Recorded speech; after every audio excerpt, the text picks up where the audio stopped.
today's topic is about meditation, and what we have heard from many people in past is whenever they want to meditate, a lot of things come up and they're not able to concentrate on meditation. I would like to hear those who have joined now, Jignesh, Namta, Sarita, Aliana, you already shared, that what is your experience around this? Have you faced this problem that you tried meditation many times and you failed, and you you you tried it, and people may have told you that it takes a lot of patience, it takes time, and just be patient and it will happen and all that. So what's your experience around this? That's the question. So, Jignesh or Namta? Yeah, so Yeah. if I share my experience, I am finding it very difficult to focus and concentrate on meditation, because I focus for hardly 10 minutes, and after 10 minutes again the variety of thought process is coming up, and that again distract the entire concentration, right? And that will happen frequently.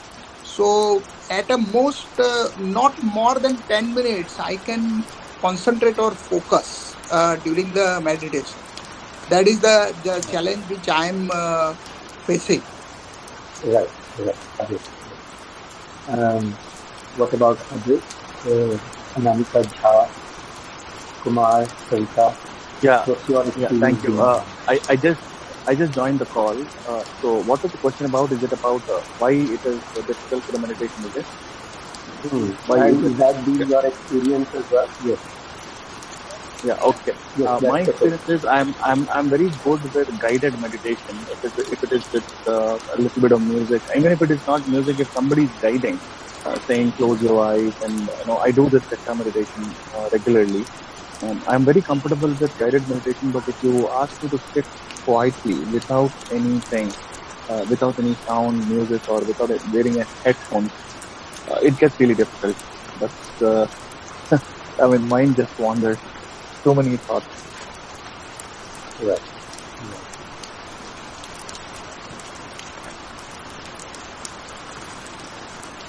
Anybody else would like to also share their point of view? Hi, Sachin. Yes, sorry. Same as Kumar said, I also felt the same thing. Like if I do the with the meditation, then it's okay. I can do sometimes. But when I do without any help or sit by myself only, that time it's not able to sit even 10 minutes. Most of the time, after 5 to 7 minutes, I forget that I was doing the meditation. So many things were just wandering in my mind, and I start working something or again. Right.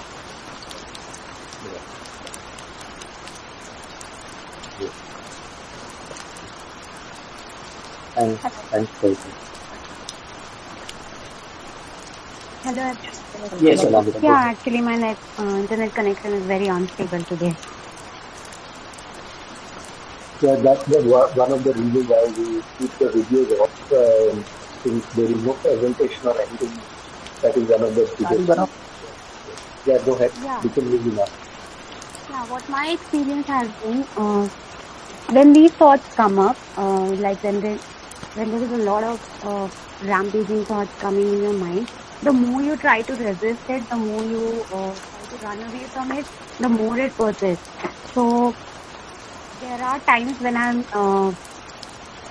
most of the times I have this awareness, but there are times when I'm not able to, despite knowing the fact that the resistance should not be there, I kind of get caught up in it. And another thing is, like when you're doing a guided meditation, of course it becomes easy, but when you're doing it all alone, like you have to sit in silence for like 15 to 20 minutes, it kind of gets a bit tricky. But my experience has been that it's not persistent all the time. There are days when you're not able to do it, and I think it's okay, it's a part of the process. We should not beat ourselves up for it. But what I have observed is the more we try to control it, the more we try to run away from these thoughts, the more it kind of entangles you. So yeah. And another thing, one more thing I would like to add is there are a lot of information available. There are a lot of types of meditations available. So it kind of gets overwhelming to stick to one process at a time. So yeah, that has been my experience. Yeah, so too many choices make it very confusing that which one would be the right one. Yes. Yeah. Okay. All right. Thank you. Thank you. Others, Mehul, you have anything to say on this topic today? Mehul, you start. So the question is that many people find sitting for meditation quite difficult. What is your take on it? What has been your experience?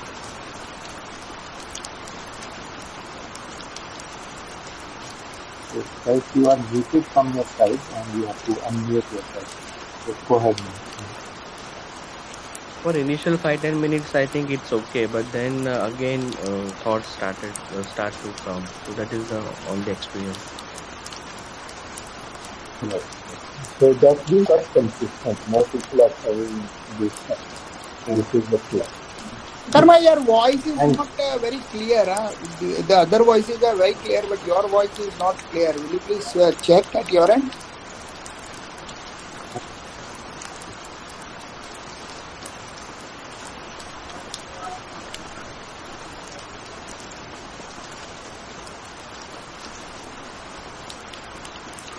I'll check. Is it any better? Yeah, little better. Okay. All right. Yeah. So I was saying that most people are saying the same thing, that it's easy to sit in meditation for 5-10 minutes and then a lot of thoughts starts coming in and it's hard to concentrate. This has been a consistent feedback which we have heard many times, and since you know that we are in this business of creating meditations as well, so this is a constant kind of a complaint, feedback, whatever you call it. We hear it so often that today we thought that let's do a talk on this topic itself. So why is it like that? So this is going to be an interactive conversation. I'm going to share a thought in here. I'm going to share that why this is like this and why some people are able to focus on meditation so easily and some people find it so difficult to focus on meditation. Largely speaking, we talk about that there are two types of people. Am I audible? Am I clear? Before I go. Yes. Okay. So, largely speaking, we talk about two types of people. This is just to make things simple. Right? So you can grab the core of it. That's why we have. So the two types of people that we talk about are one in our Hindu terminology. One, I'm not sure if you have heard these terms. We'll try to translate that.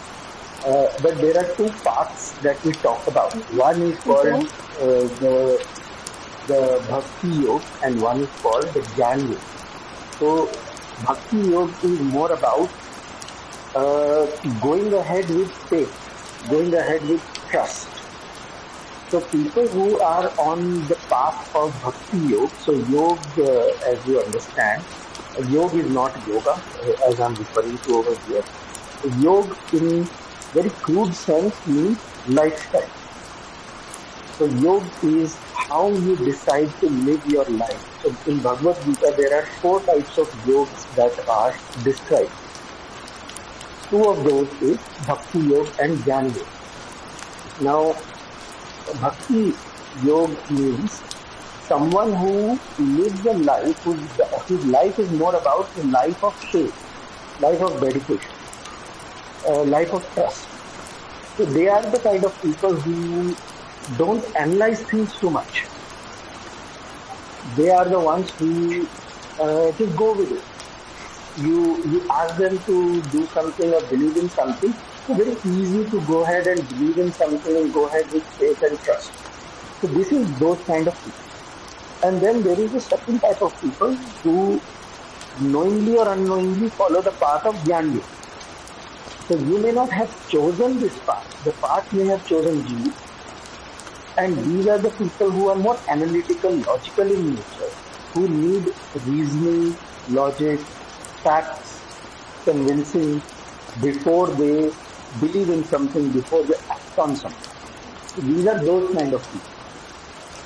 Now, this is my guess, and this is my very educated guess, that all of you who are here, who are suffering from this problem, are actually on the Jnana Yoga path. So you are the ones who need convincing, logic, analysis, need to understand something before you imbibe it. So before taking on something, you want to make sure that you understand it. You have clarity about it. If something is confusing, something you don't understand, you will not adopt it very quickly. I'll stop here and I'll ask you, is this correct? Hi, Akarma. I completely agree with this.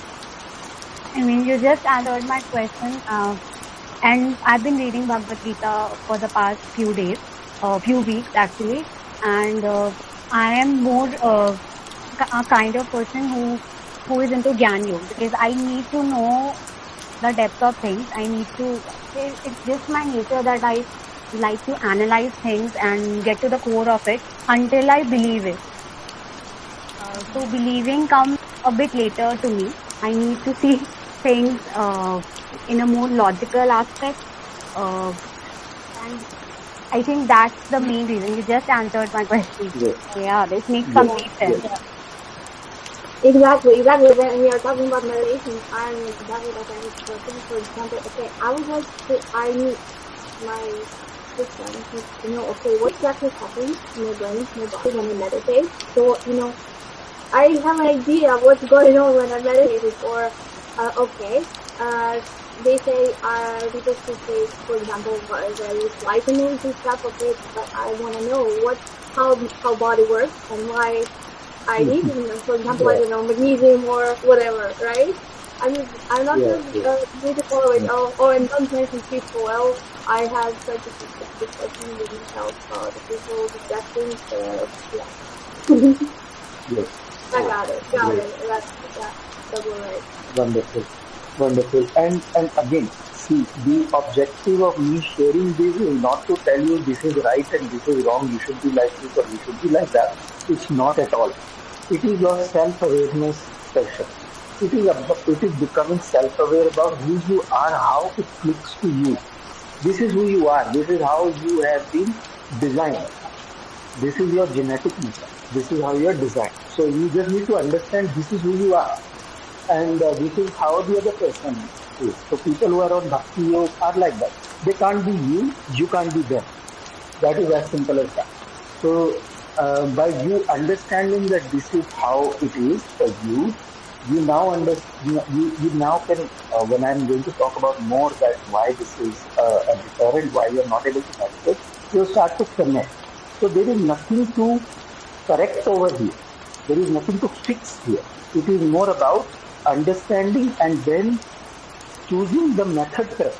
So doing things. So not that maybe someone on a Bhakti Yoga may be your teacher. So you may be learning from a person, a meditation teacher who may be on a Bhakti Yoga and is trying to tell you, no, it's take patience, do it like this.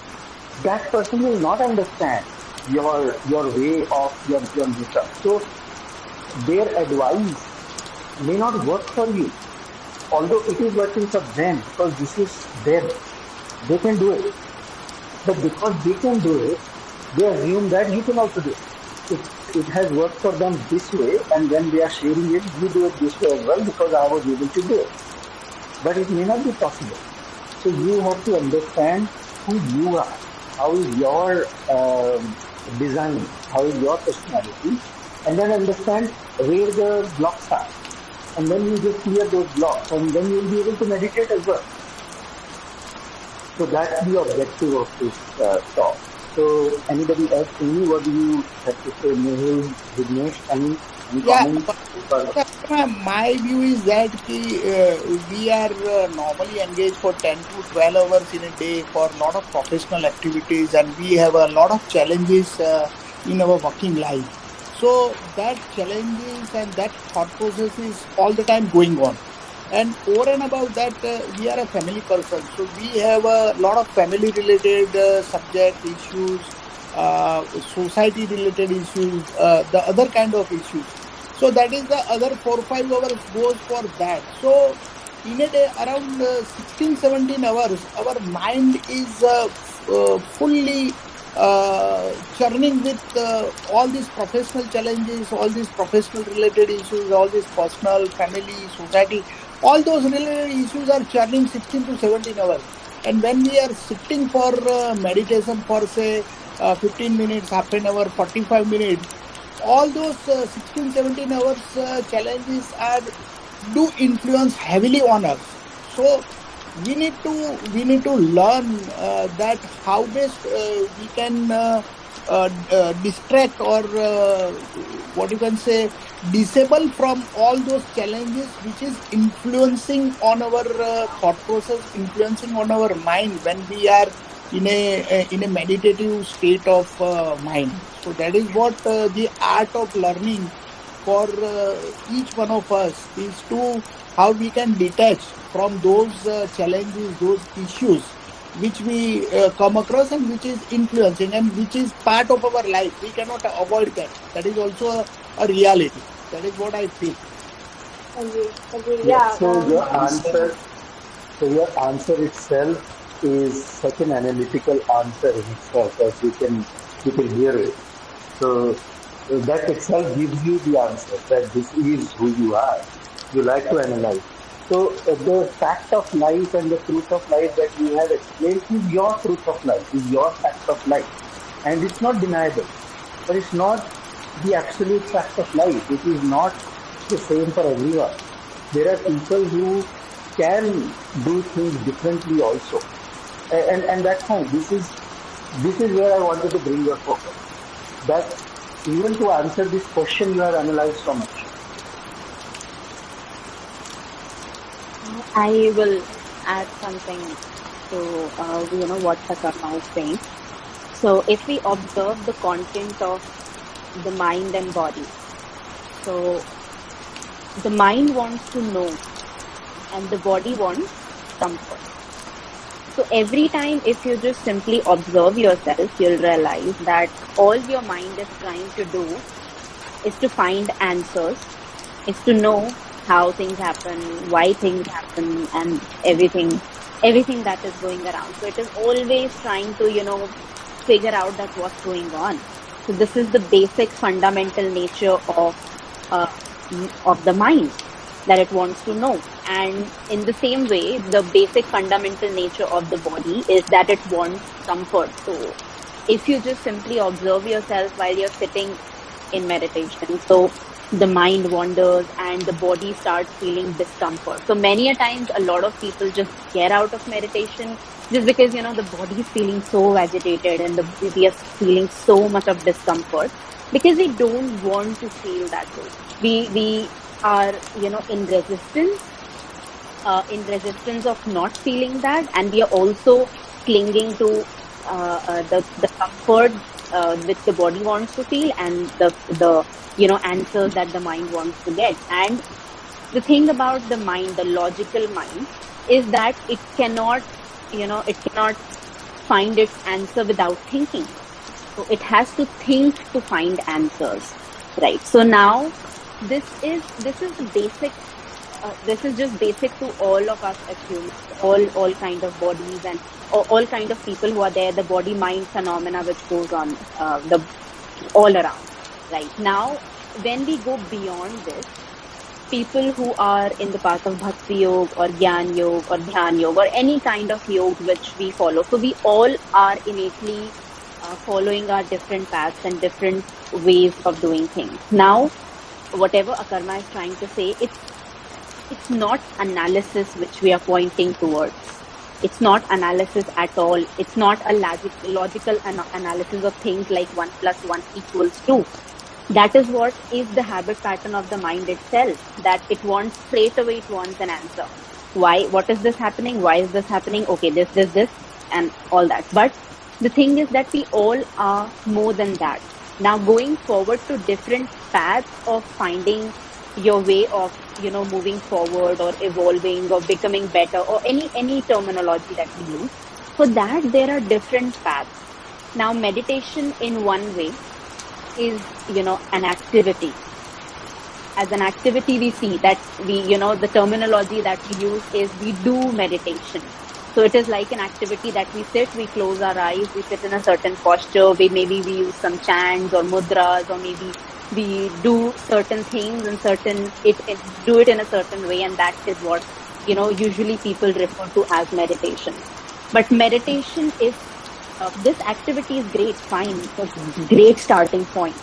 But it's not, it's just not, it doesn't come that easy with people, because we forget this one thing, that beyond the thinking mind, there are different paths which are leading to your evolution. Now, the thing is that we all are into different parts of our journey, right? So one thing comes easy to one person, another thing comes easy to another person. Now, for an example, we will take an example of contemplation. So we focus in our work a lot on contemplation. Now, contemplation is a highly misunderstood term, because when we say contemplation, the mind analyzes it as something called analyzing the situation, figuring out the answer. Contemplation is actually the opposite. Contemplation is being in the receptive mode, that you just throw out the question and you just sit in that space that I'm ready to receive the answer, and you allow the answers to flow to you. So the thing is that the conscious mind, the logical mind, the rational mind that we all have, the pattern that it has is to figure out the answer in a certain way through logic and through rationality. Now, when it comes to contemplation, still using the mind, but not the rational mind. We live in a bigger space of mind. Mind is not just logic. Intelligence is not just logic. There are so many different levels and layers of intelligence. Now, contemplation is something where you allow the answers to come to you. That is one way. Like, for an example, sometimes there is a problem. A lot of people come. They have been trying to meditate and figure out the answer, that they think that probably they'll just sit and meditate and the problem will get solved. But trust me, they have been trying this for years. Their problem is not solved and they have still not got the answer, right? Because their path itself is different. They had to do something. So the moment they start talking to us, let's suppose in a coaching session or in, any kind of talk which is happening, and they start talking, and while talking only they realize, oh my God, because at that point of time they got a perspective, they got to pause, and they allowed the answers to come to them, and they were not doing something which was not their way. So while talking only, they received so many answers, right? So some people, while writing, they receive so many answers. Some people, they are just, they just come and they say that, okay, I have faith in you and you tell me how this works. And they just go on further and they try it out. It works for them. Different people have different paths to follow. So if there is a certain issue that is going on in your life, and if it is just not happening through meditation, then there are different paths. There are different paths to go through it, to understand the situation. And there is one very beautiful saying that there are no wrong answers. There can be wrong questions. Right? So the question that we are asking, the ways in which we have been doing things, that probably is not working out for us, and probably we need to try a different way up that would work for us.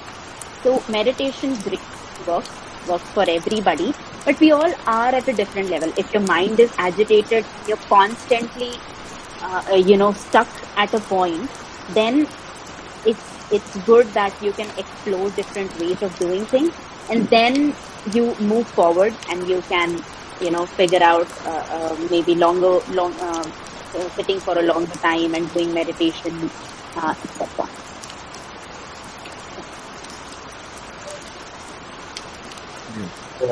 Thanks, Monica. What she said, I want to highlight few points in what she said. So, the first thing is that you are trying to settle your mind through meditation by ignoring the mind, by putting it aside, by not getting bothered by it. So you are trying, and I will use the word pretending to be not bothered by what is going in your mind by going in meditation. So you may have picked this concept from somewhere or something that in a meditation you have to go to a certain state or something, and then the mind will calm down. And the mind is not calming down. So your focus is on the mind, but at the same time you're also ignoring it. So you see the dichotomy that you actually, what you are avoiding is exactly what you are also trying to settle. So what is the way out here? As she was talking about concentration, so this advice that I'm giving right now is primarily for people who are on Jnana Yoga, who are finding it hard to sit in meditation. Why this advice is not required by the other people? Because those who are on Bhakti Yoga have already moved with faith and trust. They already know something, some entity, some power, something is already taking care of them. People on Jnana Yoga inherently try to control things. So we want to control the outcome. We want to control things by knowledge, by analysis, by whatever. So this is not something you are probably trying to do consciously, but this is what it is. The whole idea of analysis, logic, trying to understand, trying to figure out something before moving ahead and all that is an indication of someone who is seeking control. So someone who is seeking control is not able to believe on something which is outside their control. This is the reason why Bhakti Yoga is not for you. You will not be able to move in that path. They can, because they believe something outside of them, something bigger than them is taking care of them. So that need for control is not there. Therefore, things don't bother them as much. Therefore, the mind is already in a very settled state in some way. Your mind is not settled because it is your job to settle it. So you are the one who want to be in control. And you want to be in control, but at the same time when you're sitting in meditation, you're also trying to ignore that. You also don't want to be bothered by it. So this is where the problem is. So for you, the technique that will work is the technique of contemplation. So when you go in meditation, forget about all the techniques, forget about different kind of meditation, forget about how many meditations are there and all that. Forget about all that. Just only do one thing. Sit in meditation with only one question in mind. Your meditation is contemplation. That is your meditation. So learn to meditate by contemplating. And contemplation, as Namita was explaining, is not analyzing. So contemplation is a simple way of describing contemplation is, let's say you have a question in mind that is bothering you. Any question. Work related, personal life, only pick one. Something that is bothering you and you want to find the answer first. And you haven't been able to figure out the answer first. So imagine you are sitting and staring a wall, and this question is written on the wall in big words, and all you are doing is just staring at it. That's all that you do. You only stare at it, and you sit and you stare at it, and that's it. That's the only meditation that you need. As simple as that. As long as it takes for the answer to come.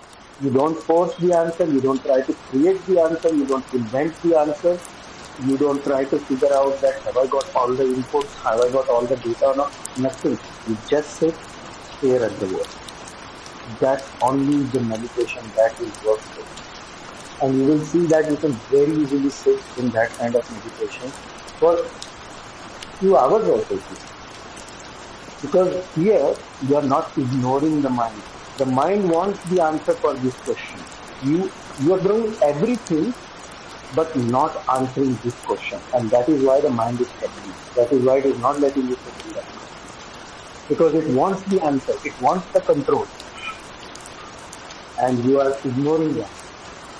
That is exactly what you are not doing. And this is the reason why it's not letting you sit in that moment. So once you start to do this, once you start to sit in that position and stare at a wall with a question written on it, just let the answer come. This is what so what happens in this setup? What really happens? I know that because the analysis mind and the curious mind wants to know. So what is going to happen? So what happens is that when you stop analyzing, when you stop putting your experience, your knowledge, your wisdom, your data, your information, throw all that on the problem that you are facing, when you stop doing that, that is when your intuition will kick in when you stop doing it. Until you keep doing it, your intuition will be there. There is no work for your intuition. You already taken care of. So there was this story that I just remembered while I was talking on this, and there's this story in Bhagavad Gita about Krishna. There's one follower of Krishna who believes in Krishna a lot, like a die-hard fan of Krishna. So this is a story about that. So one day, Krishna's wife prepares very good meal for him. Very lavish, scrumptious meal, lots of different dishes and all that. His whole day she keeps preparing all that by her hand and everything. And in the afternoon, she asked Krishna to come and sit and have lunch. She prepared all these dishes with her hand. So Krishna comes. As soon as he sits on the dining table, about to eat, he just flies off from there.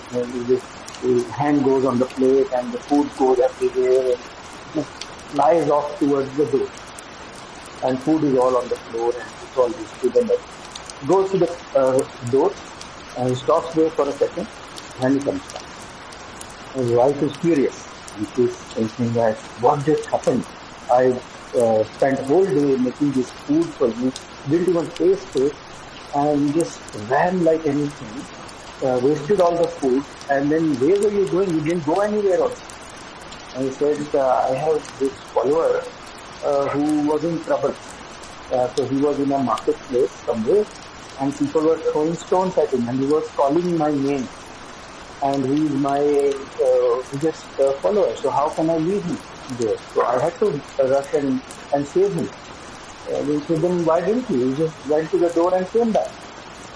And he said, yeah, by the time I went to the door, he picked up the stone himself. So that is how your intuition works. Whether you go with complete faith that you will be saved, or you take control of things in your own hands. You can't be in both. So while he was in that mode of calling Krishna for help, Krishna was about to go. But as soon as he took the matters in his own hands and he picked up the stone, Krishna thought that I'm not required. This guy is going to take care of his things for himself. So he backed off. This is exactly what your intuition does. Until you keep throwing your knowledge, your wisdom, your experience and all that at the problems that you have, your intuition will not kick in. So you have to let your intuition to kick in. And for your intuition to kick in, you have to wait and sit in that receiving mode. You just have to sit. You don't have to do anything. You have to think about the problem. No, you think about the problem, you don't think about the solution. You just believe the solution is going to come. Your intuition will guide you. And initially it will take time because you are out of practice. You have not used this muscle. So it will take time. You just have to be patient with it. But once it kicks in, once you get the answer, this muscle will start to build. And later you will start to get these answers much quicker.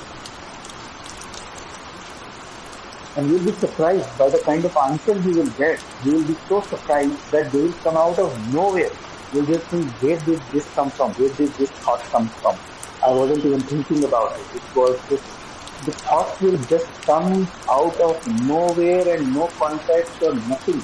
There will be no link. There will be nothing. You just, out of thin air, a thought will come, and that thought will be the right guidance and the right answer for that problem that you are facing.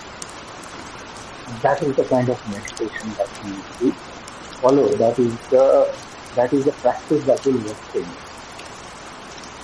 So I'll stop here for a minute. Yes, I just wanted to add something to what you have been saying, Aparma. So what we are trying to point towards in this session is not seeing meditation just as an activity which you do for half an hour or 15 minutes or an hour, but we are trying to point towards being in that meditative state of being. And that requires a lot of awareness. And that, just like Aparma said, intuition, awareness, all these things happen, and they just happen over a period of time. Like everything else, they also require practice. Now, meditation as an activity of like sitting for an hour, half an hour, 15 minutes, great, work on that. Keep building that muscle. It's going to help everybody. It's for everybody. It's not like there's an exception to anything that meditation works for some and does not.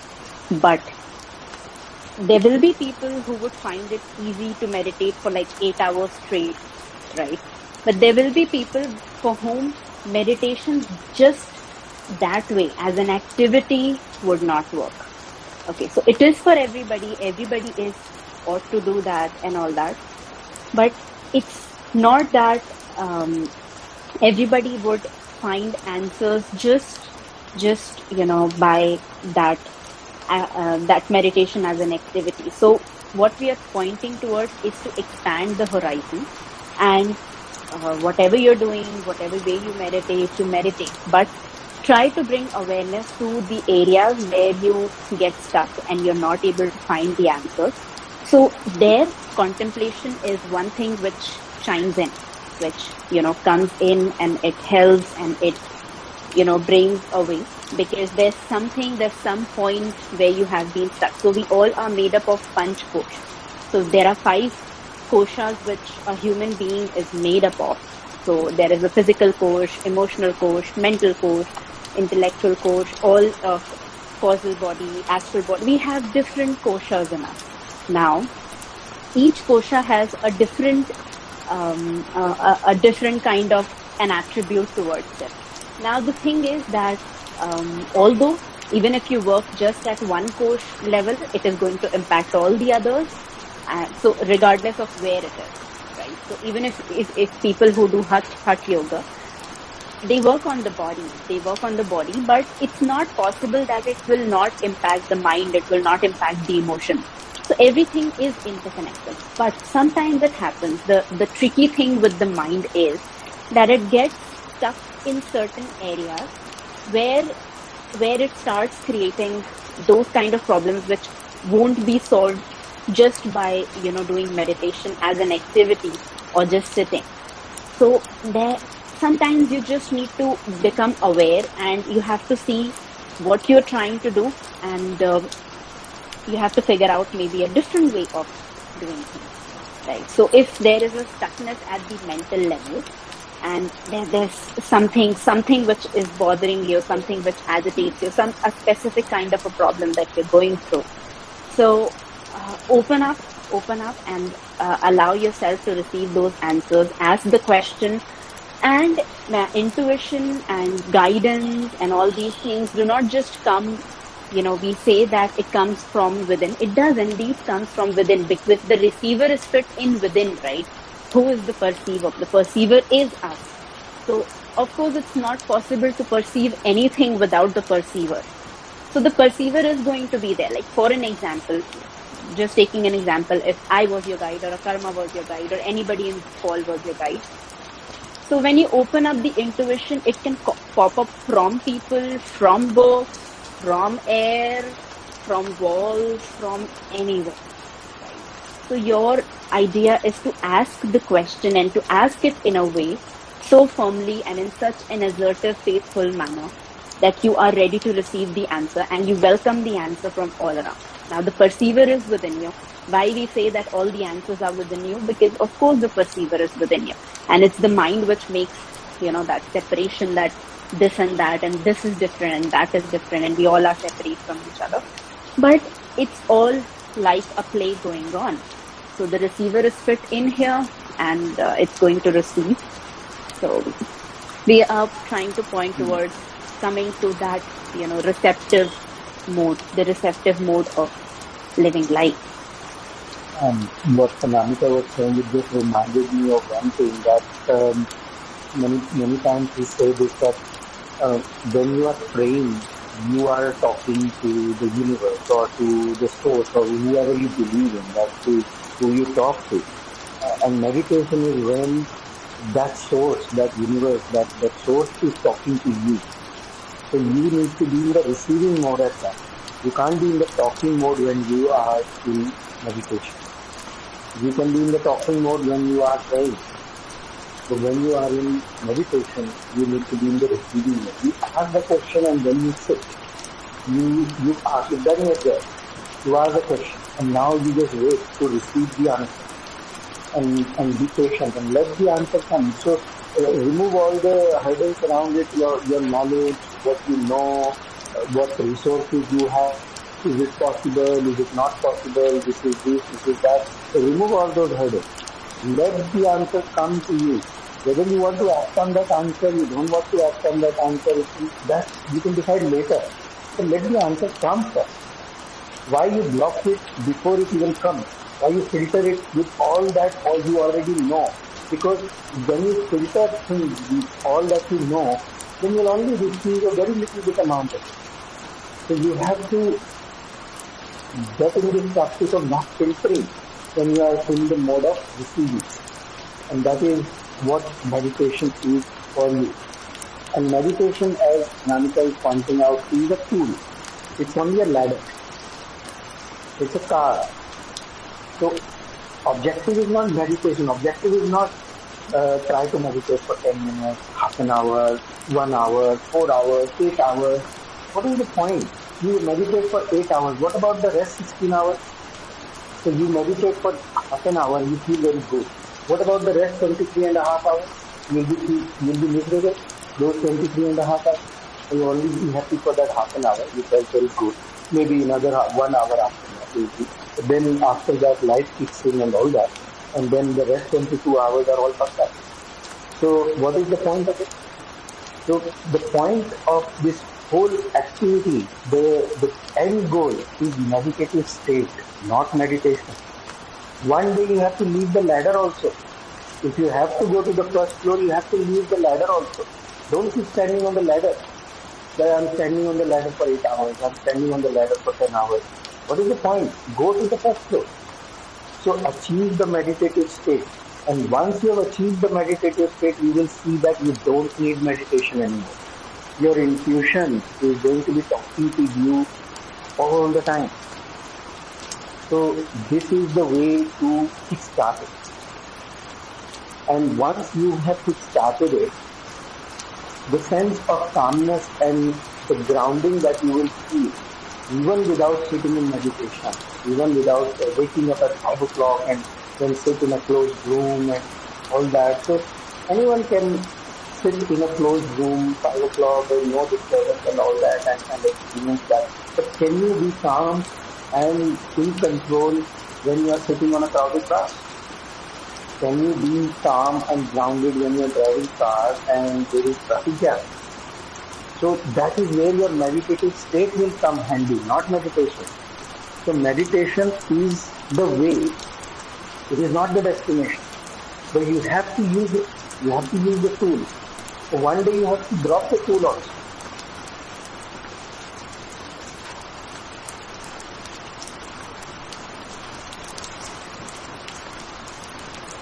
Any comments from anyone?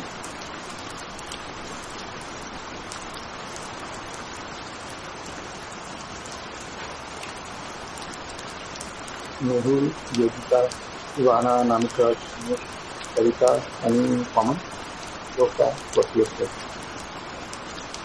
Parma, will you please elaborate more on the meditative state, which is very important, right, in one's life? So, what are the process of achieving that meditative state for an individual?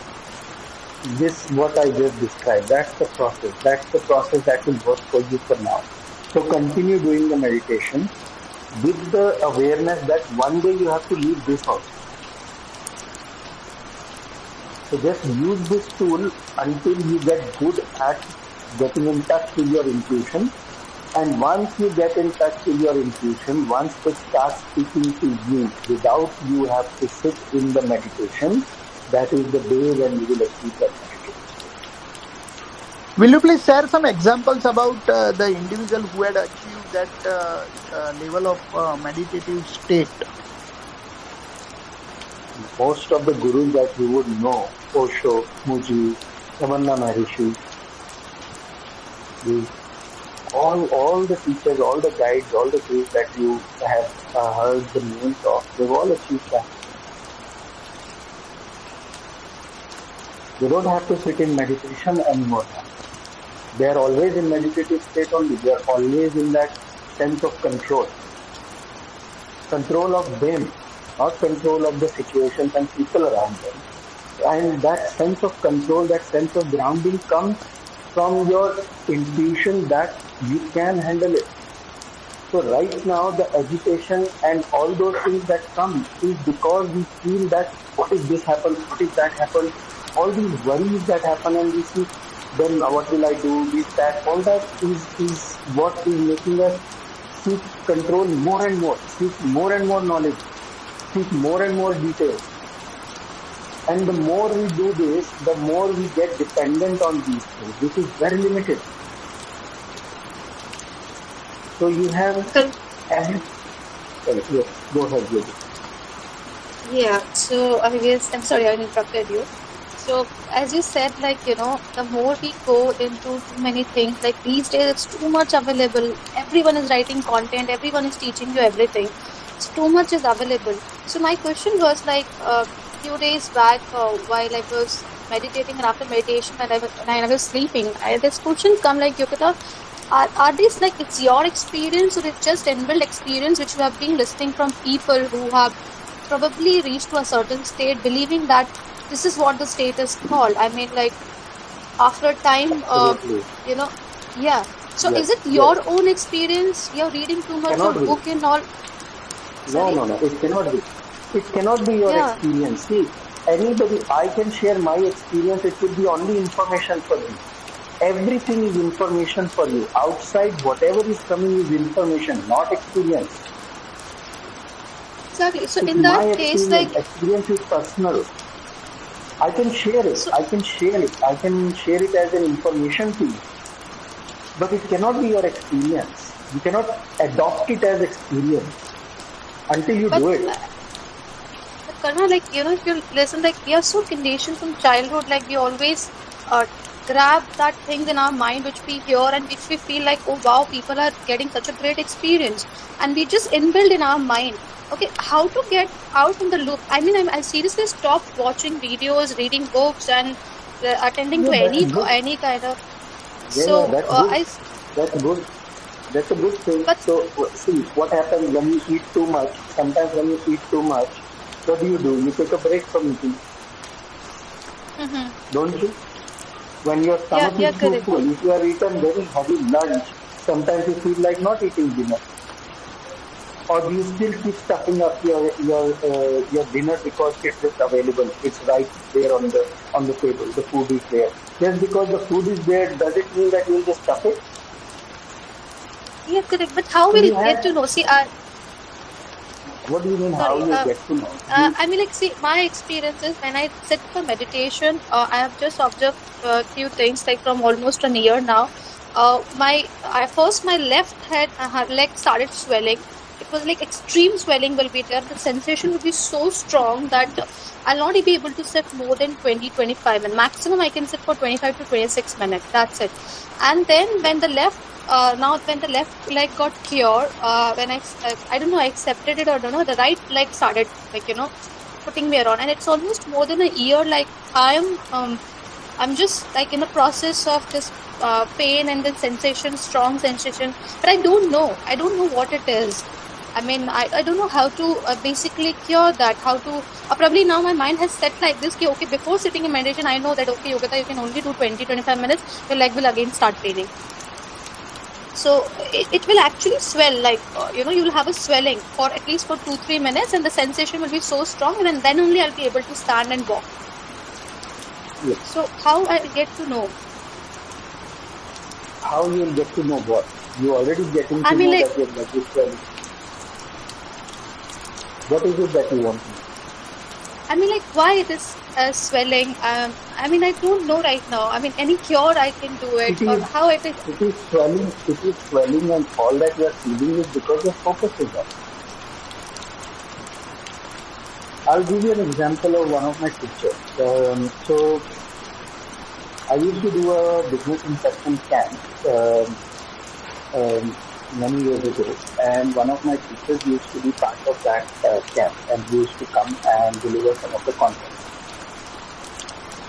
And as part of that content, sometimes he would create some games for people, something, those kind of things. So one time we were doing the camp, and that day he did like a very fantastic talk. And then once the talk finished, we were getting prepared for the activity, because that is what he does. And he said, no, today we won't do this. So I asked what happened, why we were not doing the activity. So he said, my leg is fractured today. So then he showed, and his leg was fractured and swollen and everything was there. And we were surprised to see that none of us noticed it.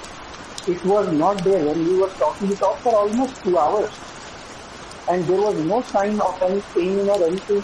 He was talking just the way he has always talked. And then when we were very surprised to know this, that how was this, that looked very bad, that it was like that. And we said that how come we were sitting in this position for last 2 hours and we were talking and we didn't even realize. And as Anamika was saying, that we have 5 questions, punch questions. So these are the people, as �ģņēsh was asking for example, so these are the people who don't only understand these concepts, they have imbibed. And he said, today here, when I'm talking, I don't need my physical body. I only need my mental and intellectual body to talk to you. So I am aware that my body is having pain. He's aware of it. The awareness is there, but that awareness is not distracting him.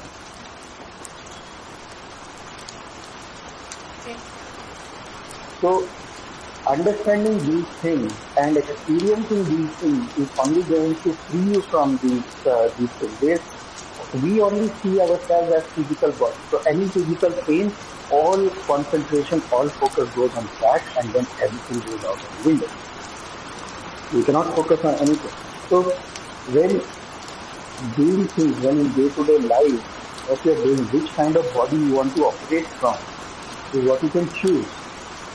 So these are such subtle concepts that when I'm talking to you, they only sound like theoretical things.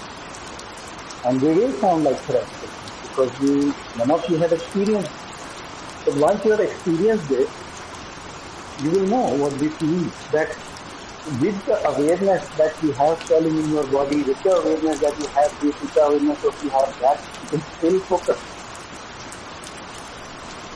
It is the mind that is not letting you focus because it is not getting what it wants to get. So I'm saying that when you are doing the meditation, you are not doing the meditation correctly. The mind is not getting what it needs to get. So it is trying to figure out ways to distract you. It says, just finish it up, get up. But when the mind gets what it needs to get, when it is engaged, then even with the awareness, it will not distract you because it got its answer. So instead of ignoring the mind, instead of trying to shun it, try to make it your friend. Go with it. Because that is how your personality is. You cannot leave the mind aside and sit in meditation and try to focus on things. It will not let you. It will try to bring up things. It will try to bring up many things to distract you. Leg is hurting, swelling is happening, the bum is hurting, can't stay for this long, and what's happening, this and that, or have to finish that work also, have to finish this also, wasting time over here. All these things are coming because you are not accepting the mind. You are trying to put it aside and trying to do it. That is the problem.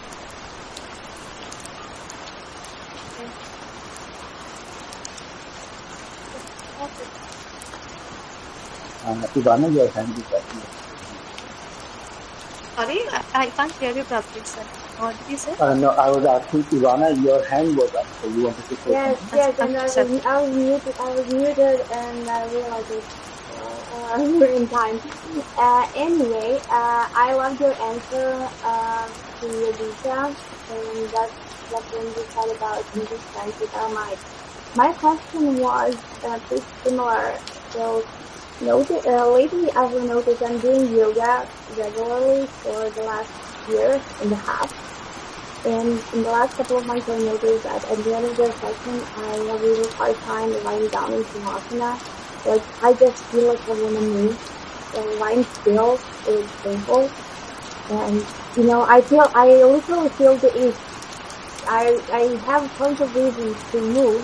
And I have read somewhere that catch-22 about meditation.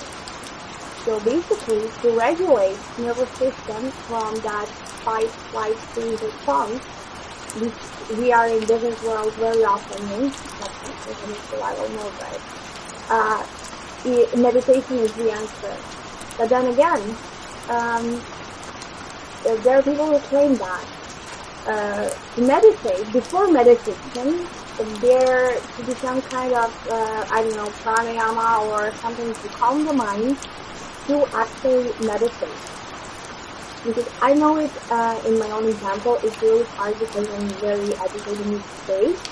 And I feel like moving a lot as I sit in meditation. I was like, okay, I don't like this. It's very uncomfortable sitting still, right? So is there any way to, any kind of pranayama or something before meditation to get into the mood? I'll ask you one question. So you have heard this.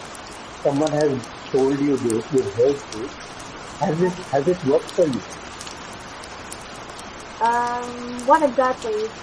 Pranayama before meditation? You talk about pranayama and all that, someone told you. Has it worked for you? Well, what's working for me is both humming on an exhale and 𝗔𝗸𝗿𝗆 pranayama, which is quite nice for calming my nervous system, myself, before actually meditating. But I just have to remember to do it. That's a different story. The thing is that this misconception I want to address, that meditation is not about calming your mind and feeling that relaxation. So people on the 𝗕𝗔𝗿𝗵, the one that I'm talking about, the kind of personality I'm talking about, meditation is not the right kind of tool for you to feel relaxation and calmness. Meditation is not going to work. What is going to work is contemplation. Contemplation is your meditation. Those techniques that you are seeking, they will not give you results. Because your mind wants answers. Yes. So the things that you need to do is address those things first. So what are the triggers? What are the wounds that you have kept unhealed? What are the things that you are ignoring? What are you running away from? Until you address those things, meditation will not work. Akarma, can I just add a line in this, and you can just correct me, like if this is on a track or not. Can I just say? Yeah, So sure. as Ivana said, like that someone somewhere she has read that or probably listened that okay, you do yoga, pranayam, and all it calm your mind. Honestly, I actually tried it. I eventually tried lot many things to understand what is working for me, and then I find out okay, the first for me something is working. It's like the first thing, if I wake up, I do my whatever things in the morning required, and then I just simply sit or write. Or simply sit or write the thought which is there in my mind, which is actually like loaded. Okay, and just I'm writing it. I don't know what shit I'm writing, what grammar it is, and it has eventually helped me recently. Like I used to look personal and I used to look personal and professional very differently, and recently I've evaluated that throughout the year from last 5 years I've been saying to my friends and colleagues like, okay, this boss is not great, this company has did that thing, but what I was giving around, I was not giving anything. I mean, the salary which I was drawing, to be honest, I was not worth for that. My work was not worth for it. I was just, by the grace of God, I was really drawing a handsome amount. But now when this thing has come down in my life, then my salary has become half due to certain certain, I just believe I'm blessed that my salary has become half because I'm learning the process. Then I've realized that so many things I've been doing in my company, which was appropriately, I was not giving them anything. I only want that, okay, end of the month, my salary should receive. I was a receiver, but not a giver that time. Neither my loyalty was there, neither my commitment was there. Neither like I was very much punctual, consistent about my work. So I was not giving. So is it, we can call it as an awareness state where I'm realizing this little thing of my... Yes, absolutely. It is. Yes, absolutely. I understand. And this is what is going to work for people on this kind of task. So all the people on this call, you have that kind of personality type that your mind needs answers, and whether that is asking questions, contemplating, writing journals, you need to empty yourself that way. You will not be able to empty yourself by sitting in meditation. It is not going to work for you.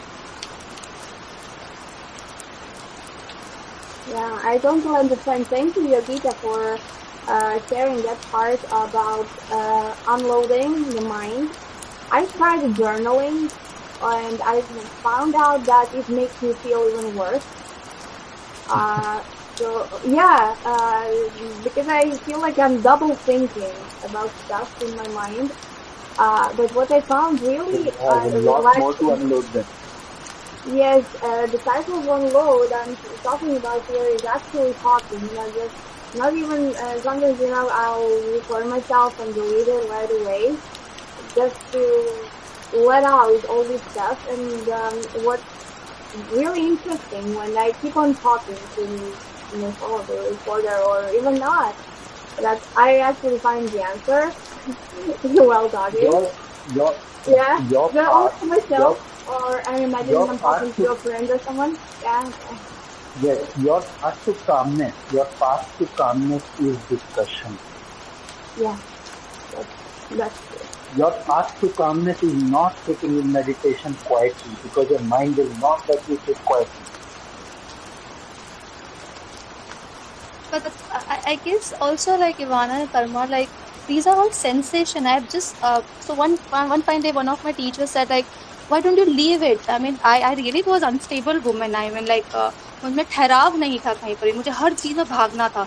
सब चीज फटाफट चाहिए. But I need everything too fast to be happen. And not having patience. So one day he asked me, can you just try a day like don't do anything.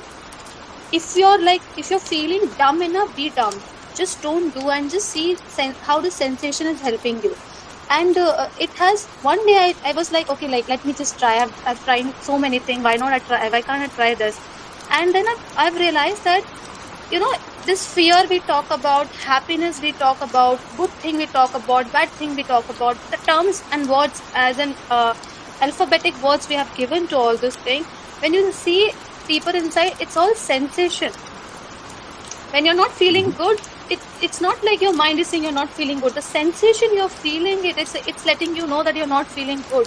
How do a person know? If you reverse this, if someone would have told you like, okay, crying is the best happiness, or happiness is the cry, is the worst thing, we would have felt that way.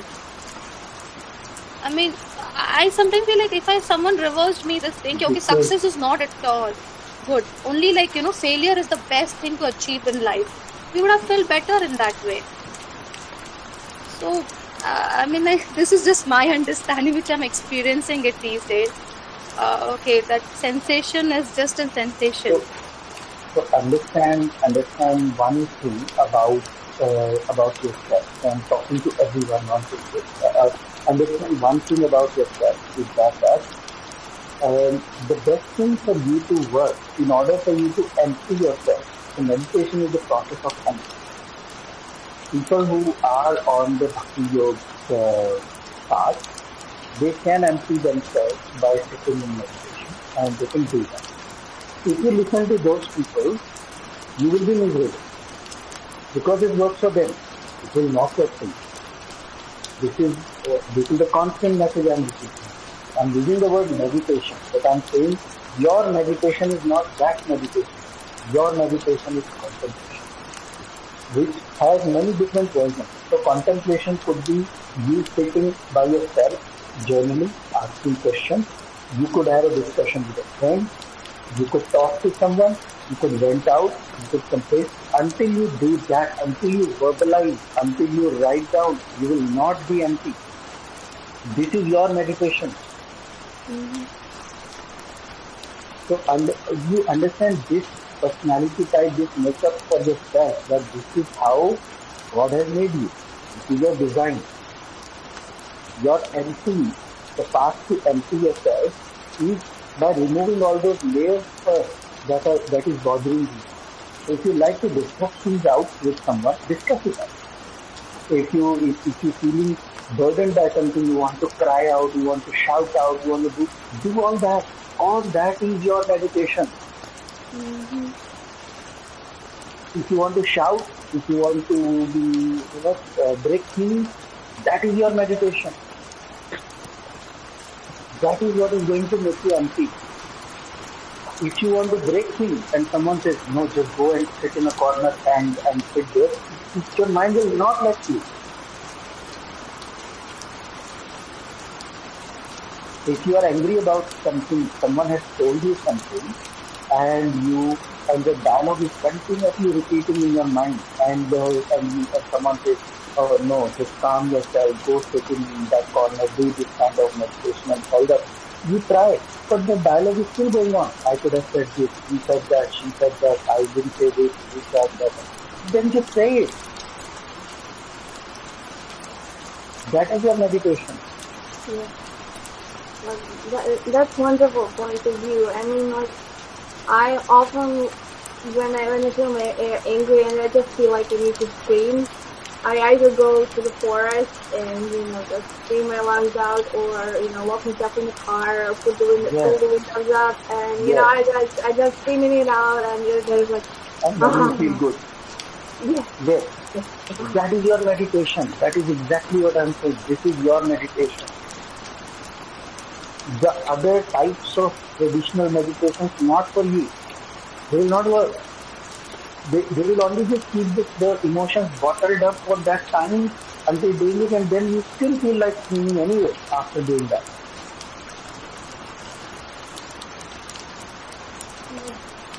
Trust is also in meditation, like trust in the sense, like, other day my mom said that the only problem with you is like you believe people very easily. So I was like into a question, like, you keep on saying this thing that believe people very easily. Actually, how does it go wrong? I mean, we all are humans. You also believe on bus driver and sit on bus, okay? You also believe on air pilot and sit on airplane. She is most likely the bhakti yoga. What works for her will not work. So the only advice I have for you is this.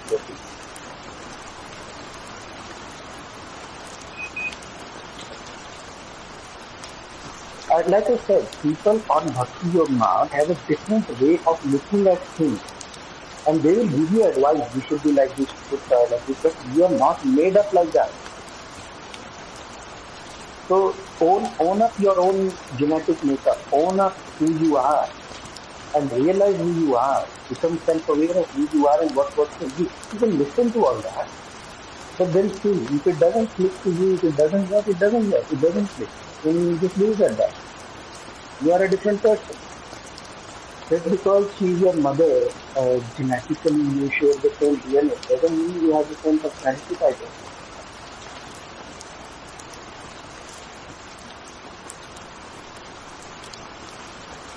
She's a different person. Something works for her. She believes on things. She moves with faith. She moves with trust. And that is what she does. She will be very easy. She could fit in those kind of additional meditations very easily. You won't. Even if she tries to teach you how to do it, you will still not be able to learn. It is like a bird trying to teach a fish how to fly. And then the fish is feeling bad. I can't fly, why can't I fly? You can't fly. Accept it. Yeah, I understand. It's 100%. Same with educational system. We're all different types of learners, and the traditional educational system is uniform, and many people will grow up believing they're stupid just because they don't fit in the certain learning type, and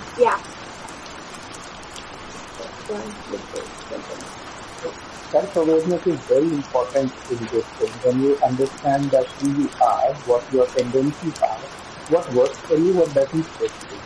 So make things your own meditation. At the end of the day, whatever you do, that actually helps you to feel empty from inside. Mm-hmm. That is your meditation. Some people like to paint, some people like to do cooking, some people do gardening, some people go and play some sport, some people sit in a temple and do puja and rituals and all that. All different ways of meditation only. Meditation is that way of emptying yourself. And once you start to understand, once you start to empty yourself very frequently and all that, one day there is nothing to be empty. One day there is not much there. So you are always in that meditation.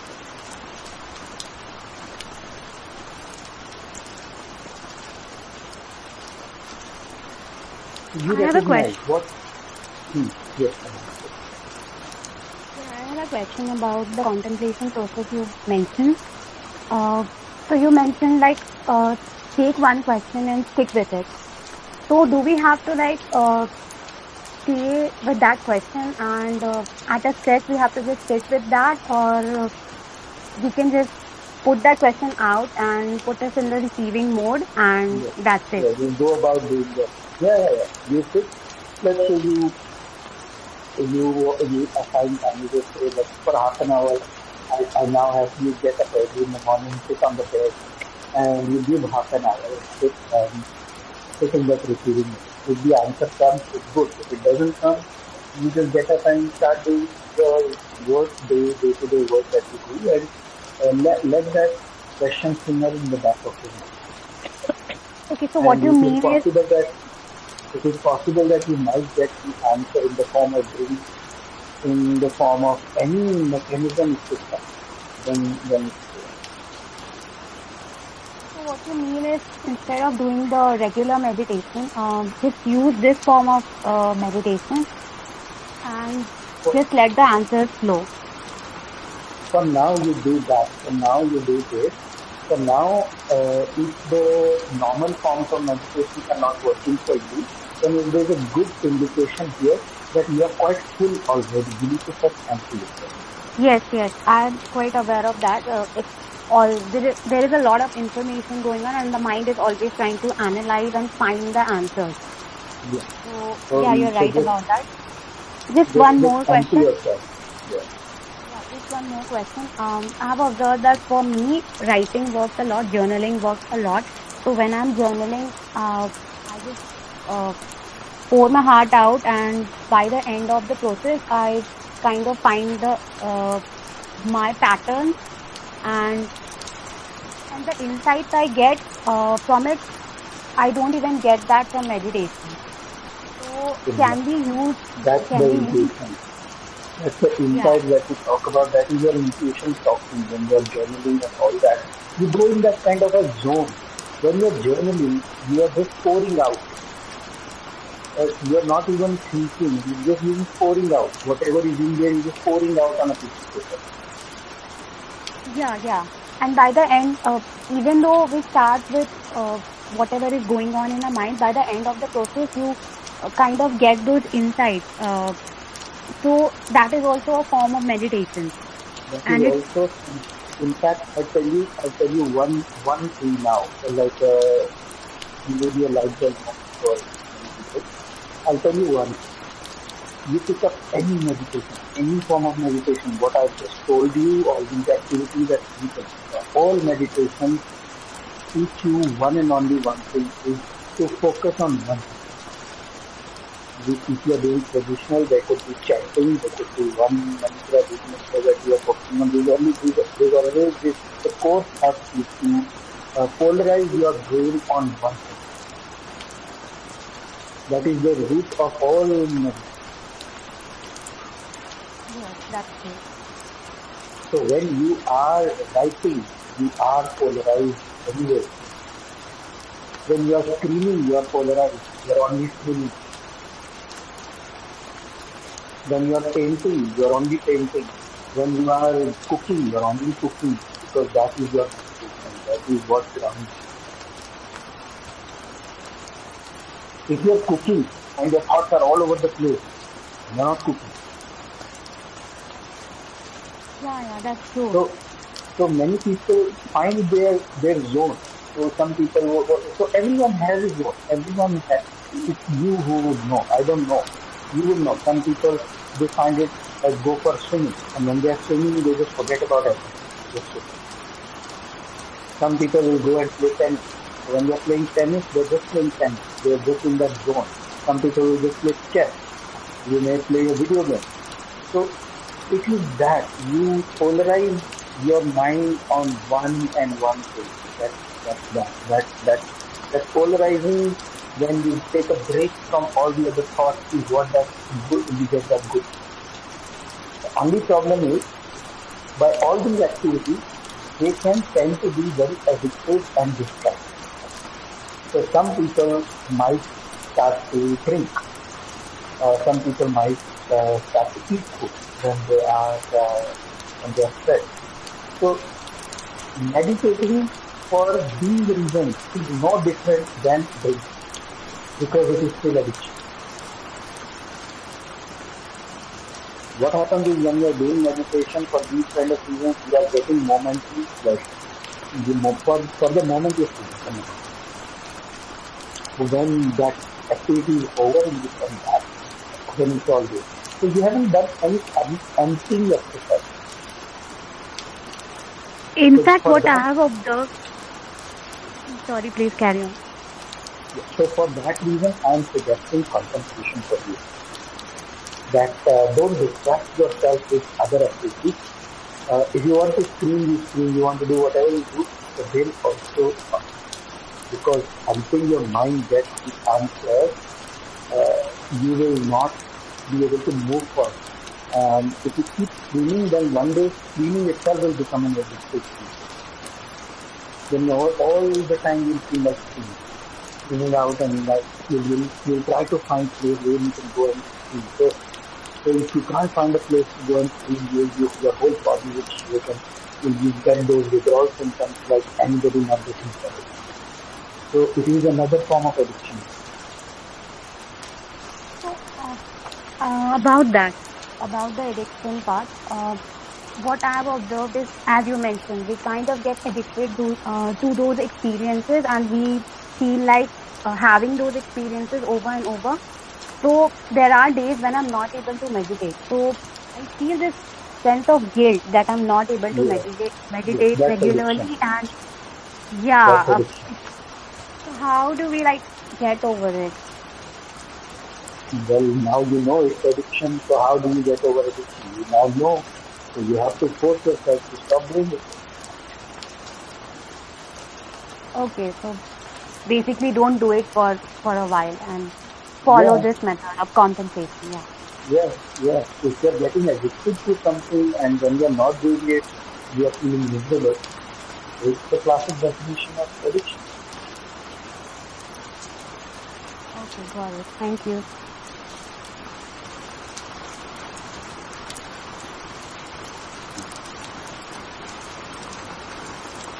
Ivana, you want to say something? No. I'm done listening, thinking in.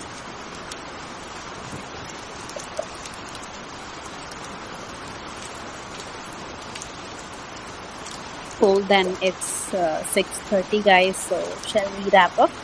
I don't have anything to add such. I'm done. Okay. Thanks Ivana, thanks Anamika, thanks Kavita for being there. Okay, we'll see you guys again. Thanks everyone. Yeah, nice connecting with you.